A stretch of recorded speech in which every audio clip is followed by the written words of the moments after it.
দাবিটা হচ্ছে পীরগঞ্জ ঘাটে ব্রিজ নির্মাণ। সে দাবিটা আমার কাকু জিশান সমস্ত রকম বর্ণনা করে বলেছেন, আমি ওই জায়গায় যাচ্ছি না।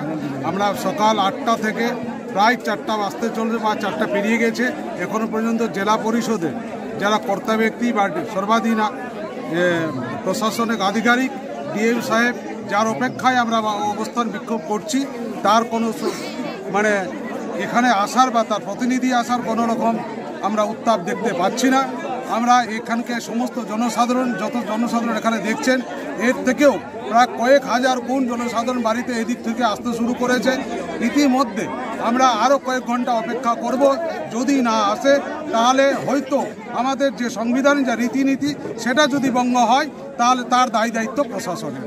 এখন পর্যন্ত কোনো রকম রেসপন্স জানায়নি। শুধু আলমালদা থানার আইসি তার ফোর্স পাঠিয়ে দেখেছেন আমরা কতজন আছি, আমরা কি আচরণ করছি, লোকের কি সুবিধা অসুবিধা, সেটি এইটুকু পর্যবেক্ষণ করেছেন। যতদূর শুনতে পাচ্ছি উনি তদবির করেছেন, ওনার কথা কেউ কর্ণপাত করেননি। এই জন্য আমরা আরও আশাহত হয়েছি যে আমাদের এই দাবিটাকে একদম অযৌক্তিক হিসাবে ধরা হয়েছে, আমাদের দাবিটাকে অনৈতিকভাবে ব্যাখ্যা করা হয়েছে। তাই মানুষের ক্ষোভ নিয়ে আমরা আরও যতক্ষণ না পর্যন্ত আমাদের দাবিটা মানা হবে আমরা এখানে থাকবো। প্রশাসন না হলে আপনারা বিক্ষোভ তুলবেন না? হ্যাঁ, না তুলব না। আপনার নাম? আমার নাম উদয় কুমার, বাড়ি বলরামপুর।